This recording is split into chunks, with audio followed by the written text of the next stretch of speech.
Though the problems of the world are increasingly complex, the solutions remain embarrassingly simple. Please rise in body or spirit for the first hymn.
Welcome to the Unitarian Church. My name is Nathan on this probably too echoey microphone, Brian.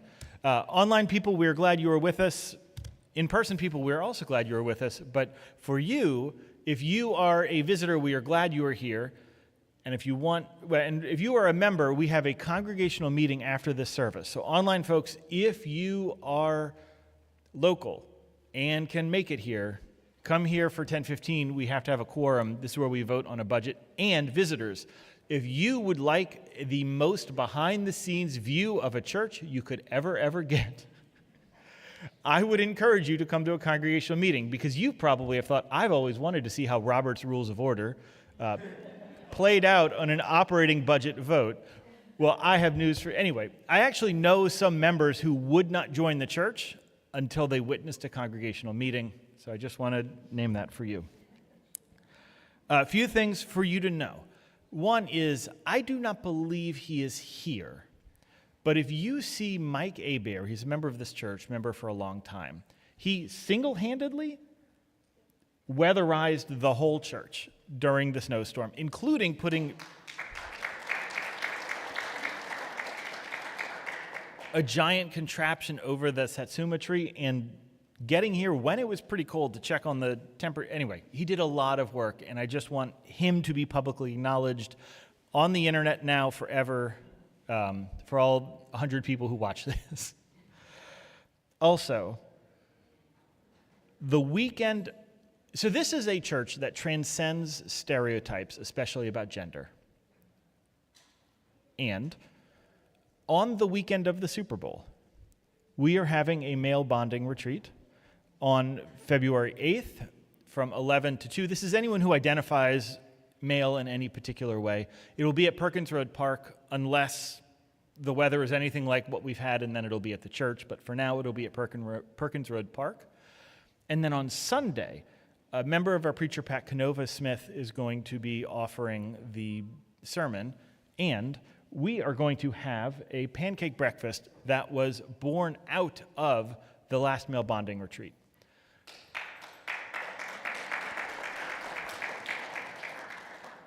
So I just want you to know that we both transcend gender and are still a part of it. With that, I'm going to switch over here. I invite you into this morning's prayer and reflection.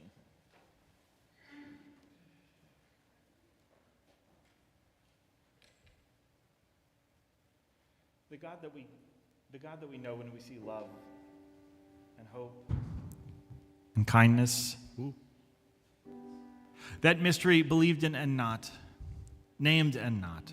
Whatever it is that holds you together and keeps you going, be with us on this day. And hold all in this space.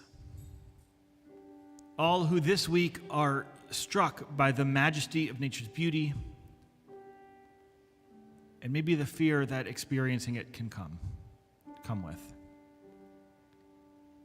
Hold all of those whose lives were more complicated this week because of a lack of resources or access to safe housing. Hold all of those this week who felt an impending terror by promises of ICE raids or holding back information or consolidations of wealth and power in ways that we have not seen in a while. Hold all of those who are grateful for this time of year, for the reminder that no matter how cold it gets, it always warms up. And help us to hold all of those who have ever been a part of making this world and making us. Help us to know that our ancestors survived so that we could survive. And help us to know that the world is better because of each and every one of you. May you know peace. May you know love. Amen. We have cards to sign. One of them is for Mona Romaine, who is recovering after a hospitalization. And would you place a stone? This is for the death of a sister of a church member. Carolyn Ware's sister, Patricia Ware, died earlier this week, and we are placing a stone thinking of her. This ritual we have is open to everybody, visitor and member alike. Online folks, please type your stone right into the chat. We invite you to come forward, take a stone, place it in the chalice bowl. Would those who wish please come forward now as we place stones?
And we say together, with hope to make this a better world, we light this flame.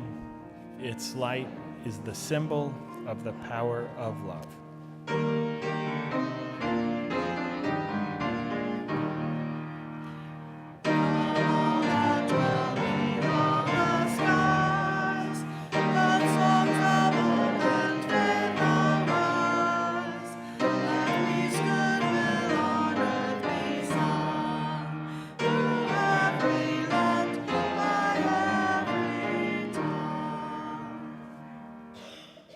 Also, two announcements I didn't make. One is, Allison, we're going to save those for the congregational meeting, so don't worry. We'll hand them out at the congregational meeting. I told her we're going to hand out something now, and she made it happen, and now I'm changing it. So carry on. Also, because apparently Louisiana loves the flu, and I'm not saying that the nursery workers have the flu. I actually don't know what is going on, but they're sick. So we don't have a nursery today. We do, but we don't have anyone who's in there. So just kind of know that. We have a whole plan of backups, and apparently they're all sick. So I just wanted you to know that if you have kids who are looking for a nursery, this is an all ages worship today. We are truly multi-generational Yes, worship. yes. So that opening reading was from Bill Mollison, who is, you take here, who is from he's the creator of a agricultural style called permaculture, and I wanted you to hear the 12 principles of this style of, I guess, landscaping or ecology or whatever it is. And if any of these don't make sense, I will stop Styles and then explain it. So go ahead, Styles. Observe and interact. Catch and store energy. Obtain a yield. And that one is like stuff. Good, keep going. Apply self-regulation and accept feedback. Use and value renewable resources and services. Produce no waste. Design from patterns to details. Integrate rather than segregate. Use small and slow solutions. Use and value diversity. Use edges and value the marginal. Creatively use and respond to change. Apparently I didn't need to reflect on this. Thank you.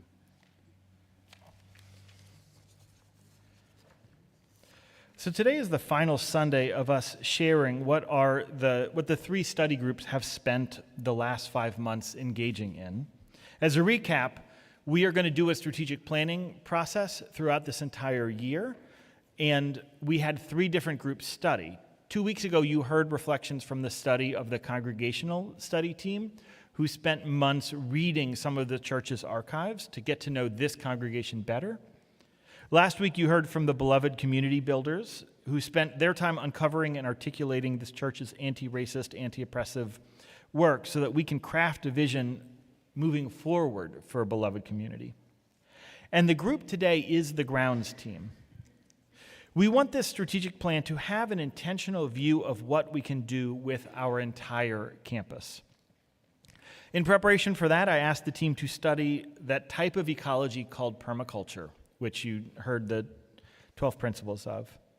Permaculture is an idea of modeling gardening off of the systems of nature. Instead of having like a row of cabbage and a row of corn and then a row of potatoes or whatever, the idea is that you nest everything together. Nature wants to be a forest, or in our case, maybe a swamp. But when you look at a forest, you don't see nice, neat rows of plants.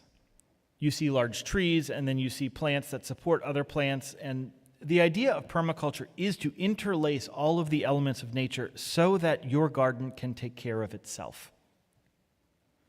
To say that another way, instead of mirroring massive agricultural practices, which, because their goal is to produce one crop quickly, that then depletes the soil, and then you have to artificially add things to increase the soil, The permaculture idea is to put plants in that naturally want to grow together and to watch nature and see how it grows. There's like 30 things I want to say about this, and I'm trying to stay on script.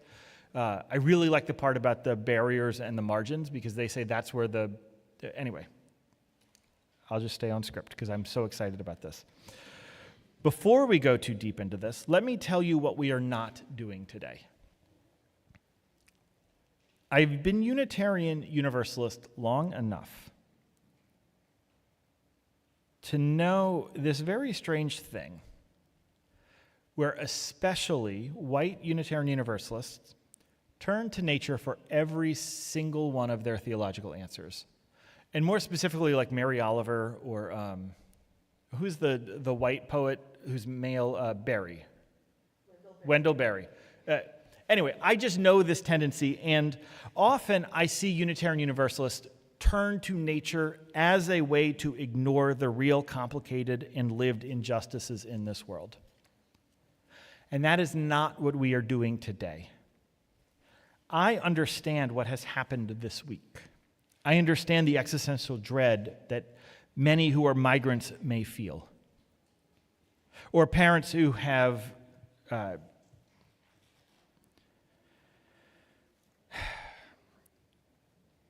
I understand how trans people may feel targeted this week. I understand that our new president has forbid the national health agencies from talking about any vaccine or any epidemiological disease spreads. I understand that if you are without means, or even if you are with some amount of means, you may feel on the edge financially because you are worried about what the finances may come about in these next few years of this administration. I understand the weird, complicated feeling many of us felt this week of seeing snow this deep in Louisiana for the first time, enjoying the magic of it, and all the while trying to ignore that refrigerator motor whirring in the background that says this is bad, this is evidence of something really bad that is to come. And I also understand the weird natural gaslighting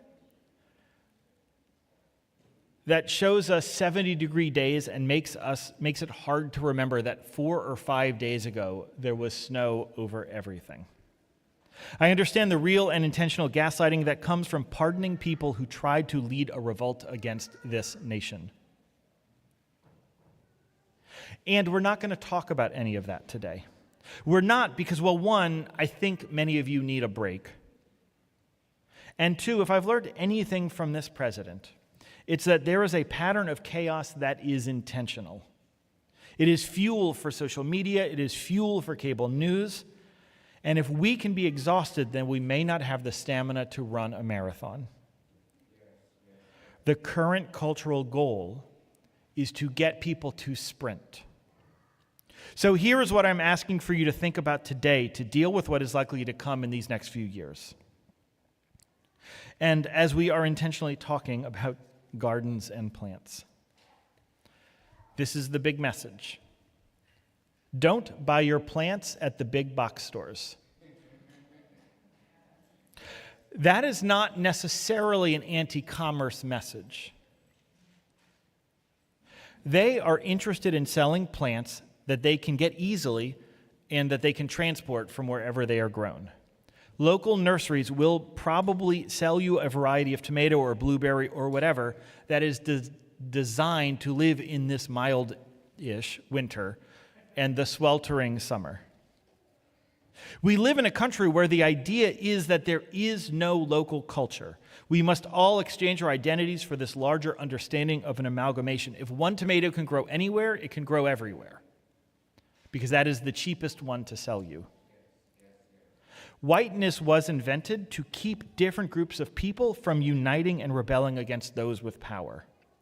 In this system, immigrants of every stripe were encouraged to lose their cultural identity and become white so that they could be separated from the people who were enslaved. By separating white and black, it keeps us too busy fighting with each other to ever notice that we should be demanding a better nation or a better world.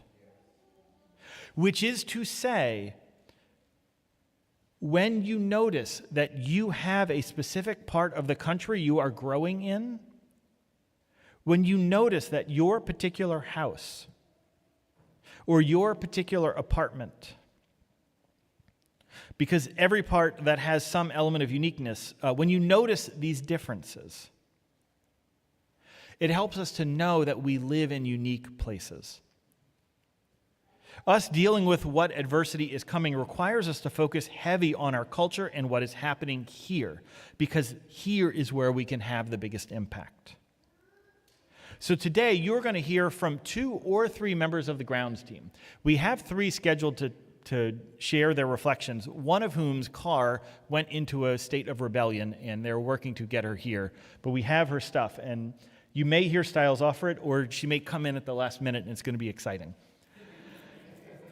But we have, and I asked each of these members of the team, let's see who the grounds team is. So these are the folks who've been studying this. It's Brian Costello, Tim Elsey, Nancy, Karen, Heather, Sheila, Connie, Kathy, Sarah. Thank you for your work.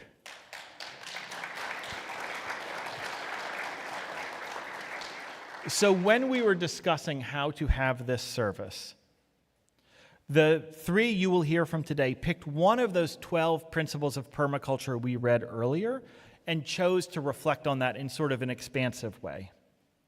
And a reminder about the next steps in this process. They are not going to decide what goes where. They are studying the ground so that they can know what can go there or not. So let me say it again. They are not deciding what's going to be put everywhere. They are studying these grounds so that they can know when you ask if we could have a thing, whether it could actually work or not. Does that make sense? All 3 of the groups are doing it. This is just the easiest to describe. They are going to listen to you and ask what your vision for this church is. Their goal, according to one of the members, I'll let you guess which one it is to make it so that we can bring this church outside.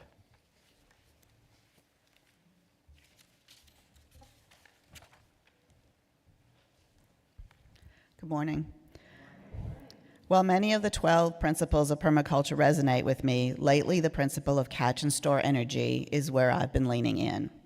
Permaculture seems to make the best use of various energies, as well as storing them for later use when possible. This includes water, sunlight, and soil nutrients, but also includes activities such as putting up food for future use, seed saving, and recycling. Who knew that a freeze forcing me to pick all of the last sasumas and oranges from my trees and spending a day squeezing and canning juice was actually a way of storing energy?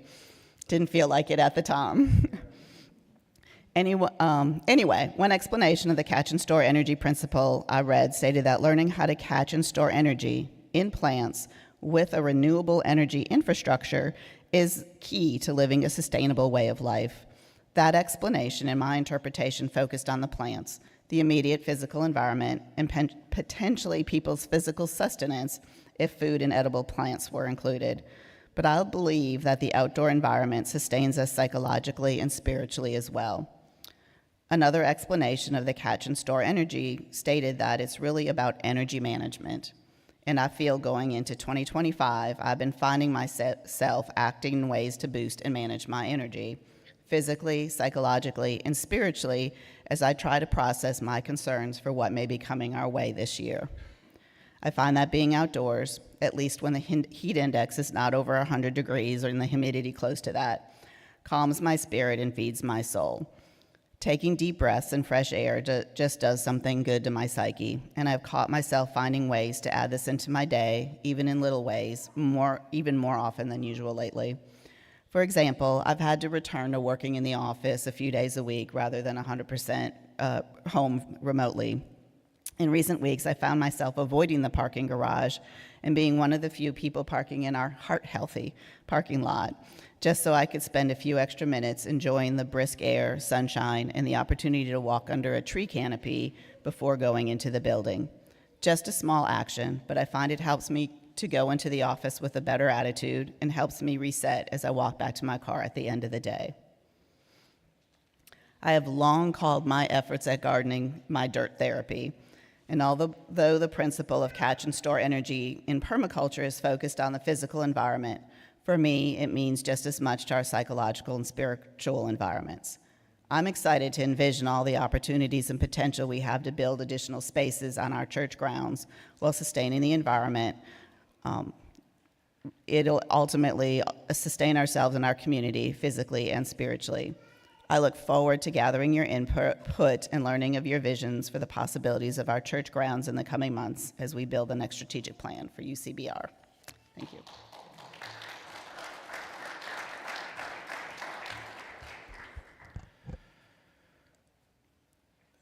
This is the last Sunday of the month, and as such, we are going to conclude sharing our offering with the Louisiana Organization for Refugees and Immigrants. This is the advocacy group in Baton Rouge and Louisiana that is doing work with immigrants to help them be safe here. So I will ask you to give very generously as this morning's offering is gratefully given and received.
This reading covers Catch and Yield by Kathy McQueen.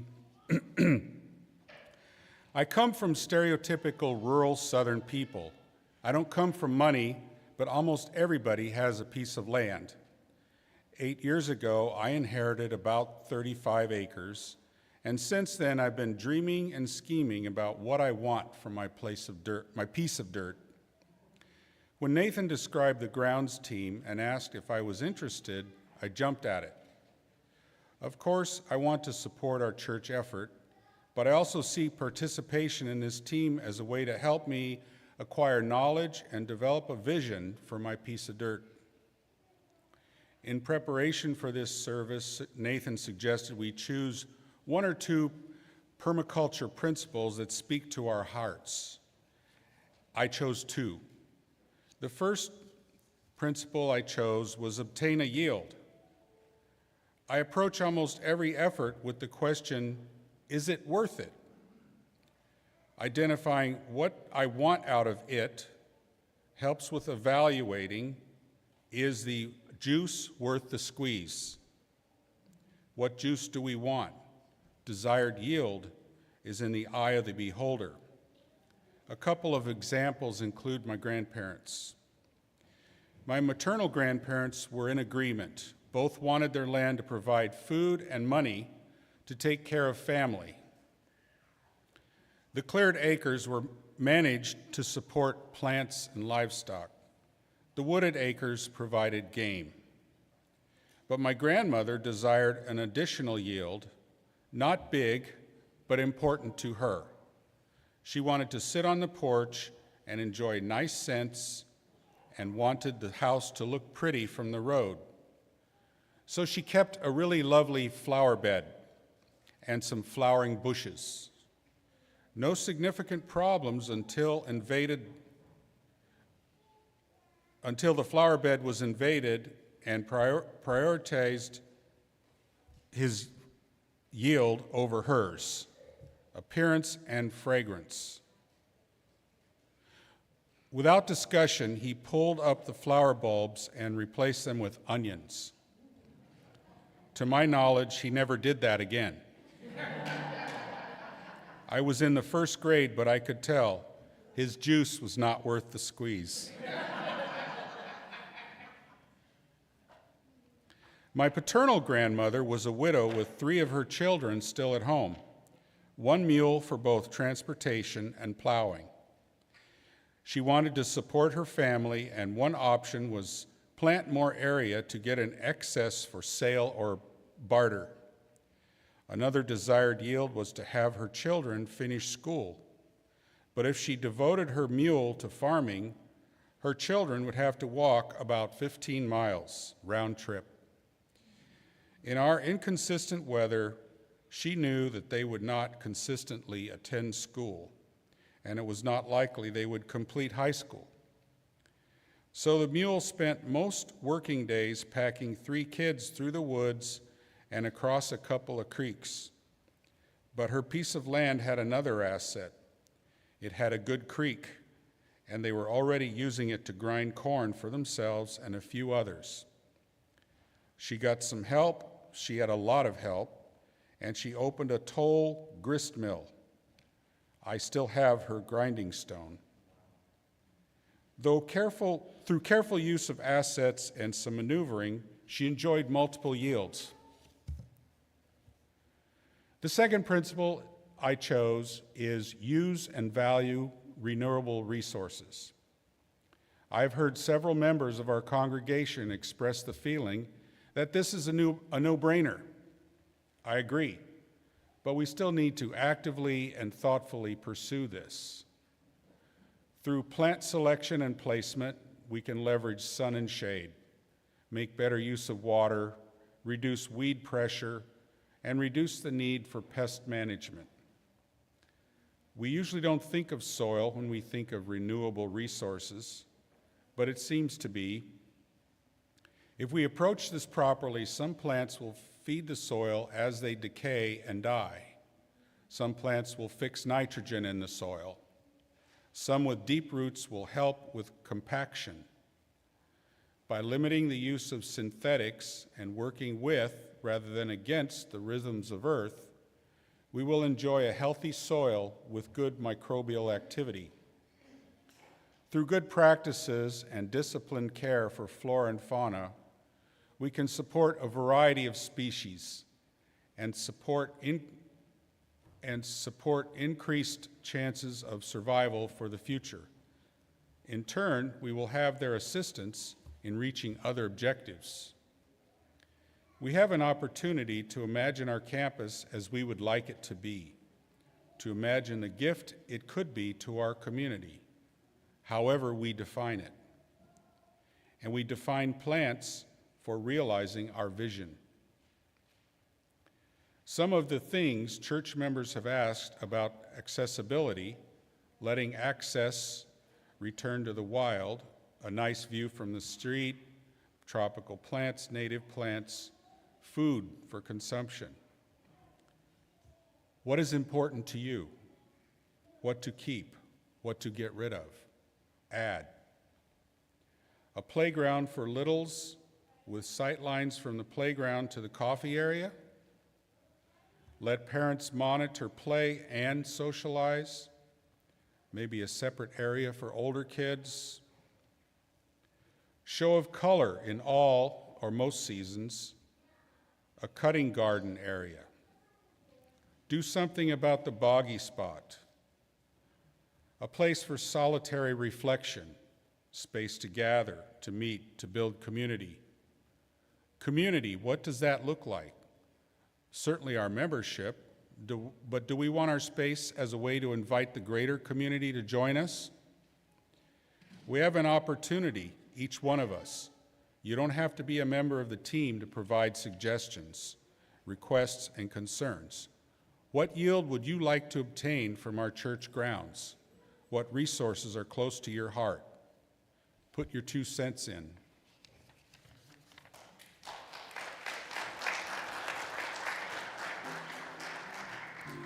right where you're seated, let's sing this next hymn.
This is a prayer for all travelers.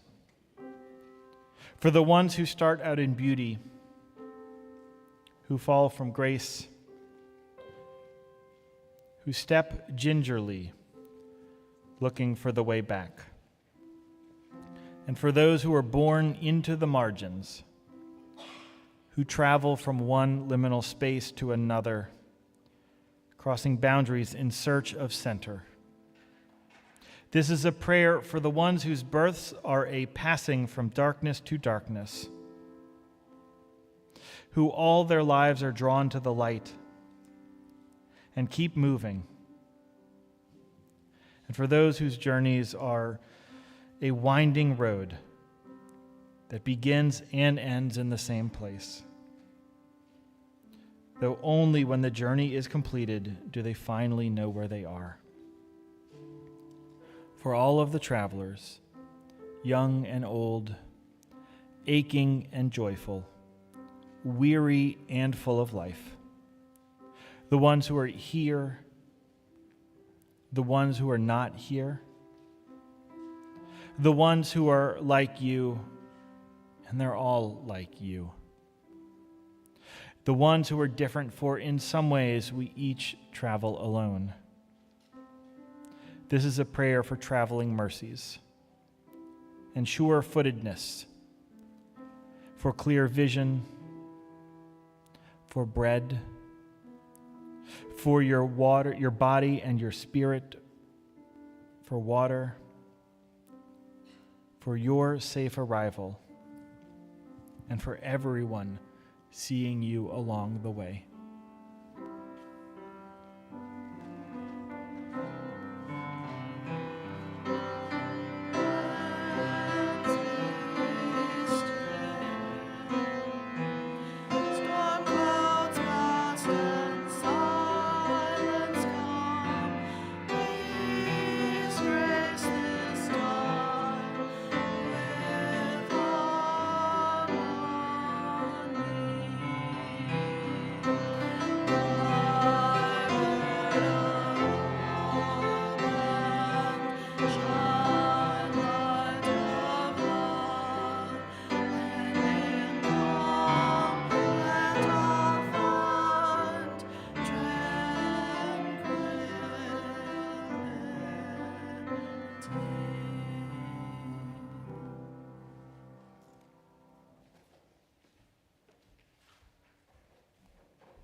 Hello. One of the tenets of permaculture that resonates with me is use small and slow solutions. Tackle things on a small scale to avoid overburdening yourself, and you'll create more efficient and sustainable solutions in the long run. I separated from my husband the week before Katrina hit. During that tumultuous time, we decided it was best for me to stay in our home so our daughter, then 14, would have some continuity in her life. My ex had always been the gardener, though as our marriage fell apart, so did the garden. It didn't take me long to begin transforming this space for me. Over the years, I've become that crazy plant lady. My garden is my sacred space. I even wrote a workbook called Growing Your Creativity and used the garden as metaphor. I mention this because nature teaches us. I've started to think in seasons and in yearly growth. I realize my life makes sense in hindsight. Small and slow solutions. When I retired nearly 3 years ago, my only must-do was to take a Master Gardener class. It was followed last year by a Master Naturalist class. I've learned the importance of native plants, which survived our drought a few summers ago. And when an ice storm killed my river birch, which I now know was a poor tree choice for my yard, I replaced it with satsumas. I gave up trying to grow turf grass in my small, shady backyard. Small and slow solutions. When Nathan asked me if I wanted to be on this permaculture study group, I jumped at the chance, even though I had no idea what permaculture was. Learning and talking about plants, I'm in. As I learned more and knew we wanted something kinda, sorta like a food forest, my gardening passion merged with what it means to be a UU. I see this permaculture landscape as simply expanding our church outside. Maybe sliding glass doors in that fellowship hall that spills out to a child and family-friendly play area that is accessible to all. I know I'm not supposed to be specific, but I love the idea of a garden tunnel covered with muscadine vines, big enough to crawl through, or a teepee-like structure grown from fig trees. I see the vision as expanding our mission of love wrapped in nature. I see a sustainable food-focused landscape that not only enhance the lives of you, our church members, but can also become a sacred, beautiful, and fun space for our community to show how our church is existing outside the four walls of this building. We will come together over the next few seasons as a community and create a vision and a plan. Nathan has told us to dream big. Maybe an outdoor pavilion that has a green wall made of vining fruit or vegetables. Maybe some raised bed gardens for those who don't have a yard, or as a teaching tool for a class. We will grow together in the seasons and years as the seeds we plant begin to grow. I love that we will leave a legacy, another season of growth, another chapter in our church story with small and slow solutions.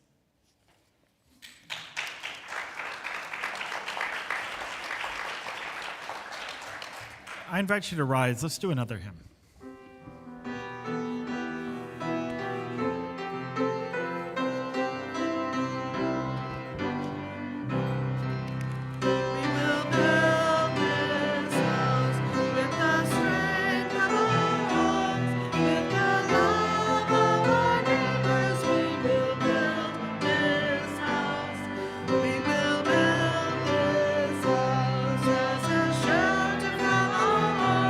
With the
of my very generous neighbors, before I moved in probably 40 or 50 years ago, decided an entire abandoned lot full of bamboo was a great idea.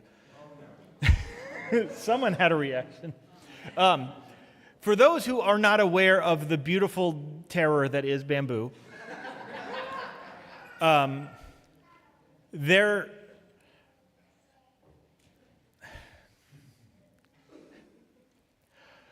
it's kind of like deciding the whole neighborhood loves bamboo. So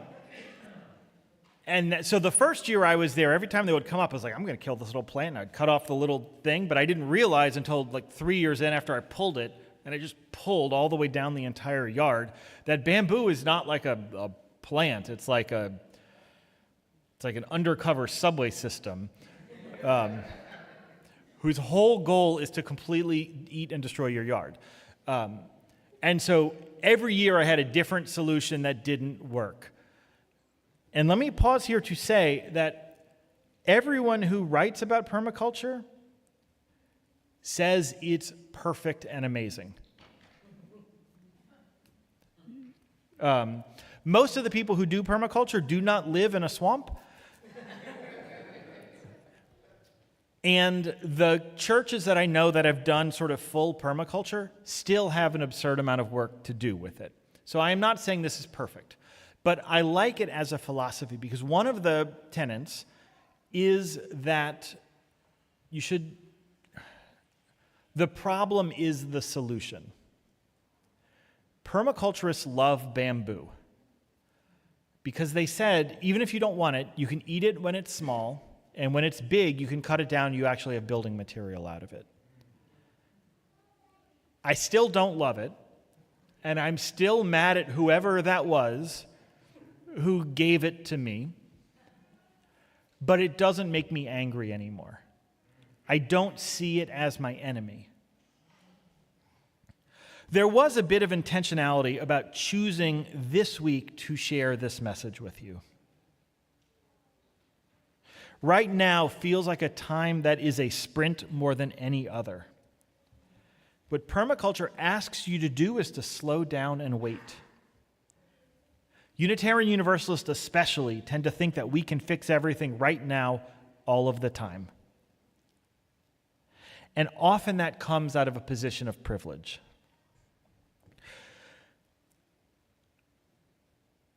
I want us to talk about gardening today because I want us to refocus. There are some things that are out of and beyond our control. We do not have the power individually to completely save this climate. We do not have the ability by ourselves to stop whatever this trend is that is going on internationally, by the way, of this pull towards more totalitarianism, more control, and more consolidation of power and information among the very, very few. I am not saying that we should just retreat and hunker down and accept everything that is being thrown at us. What I am saying is that there is a spiritual discipline of not taking someone else's crisis and making it ours. The vision of the grounds team for this church is not to have us grow food so that we can have a little more fun stuff for us to play with. The vision of this grounds team is to utilize the resources that we have to make the lives better for as many people as possible, regardless of if they are Unitarian Universalist or not. When we began these discussions of a strategic plan, we really talked about weatherizing the church, which is like the least exciting way to encourage people to give to a church. But that's also really what I think we need to think about. We need to get this church ready for whatever is going to come. If these grounds can be a model for how to effectively and attractively convert a part of the city into a place that provides more diversity, more food, more spiritual fulfillment, if we are able to show that amidst all of the crises and the noise, if we can provide a people peace and comfort, that is where justice grows. And here's the theological tie-in at the end of this service. If you believe that you have to give someone the right environment, the right soil, the right water, the right sun, if you put them in the right place, they will grow and thrive into who or what they are meant to be. That is one theological understanding. This is in contrast to a different theological understanding that has informed ideologies that tell you that if one person who is not biologically female wears a dress, all of us are at risk of our gender. Or when one person reads one book at a library, all of a sudden your entire understanding of family structures can crumble. That theology feels exhausting to me. Another way to put it in terms of permaculture,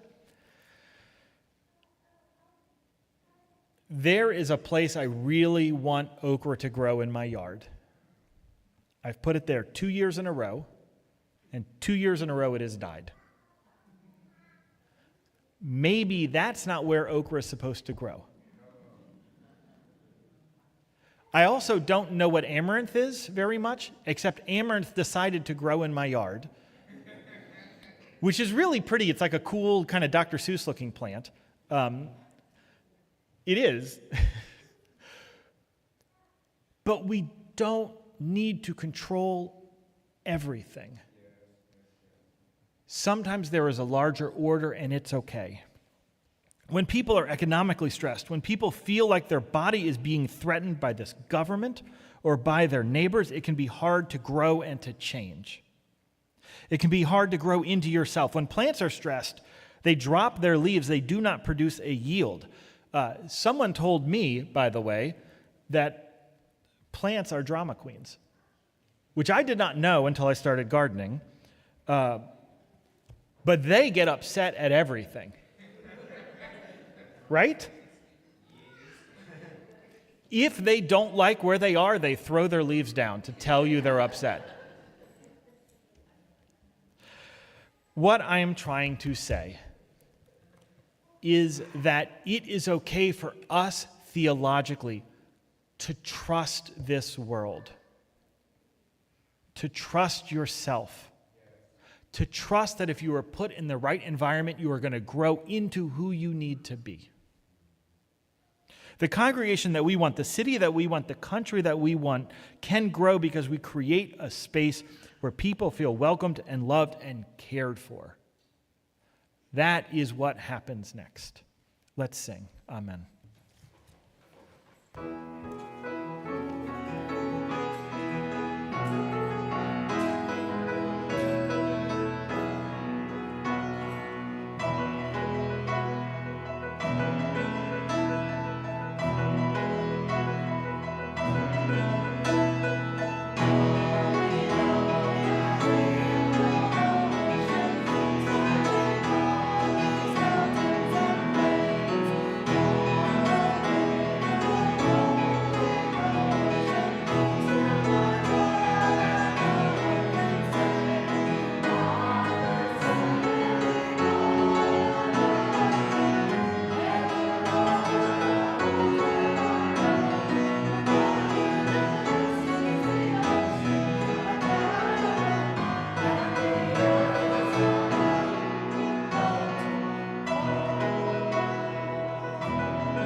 before the benediction, remember there's a congregational meeting, so go get coffee, talk to people, and then come back at 10:15. And for the benediction, this whole week, I have heard a conversation over and over. There's snow on my plants. I need to get it off. And someone else says, no, the snow protects your plants because it keeps it at the right temperature. Sometimes trust what the world is giving you. Go in peace. Go in love. Amen.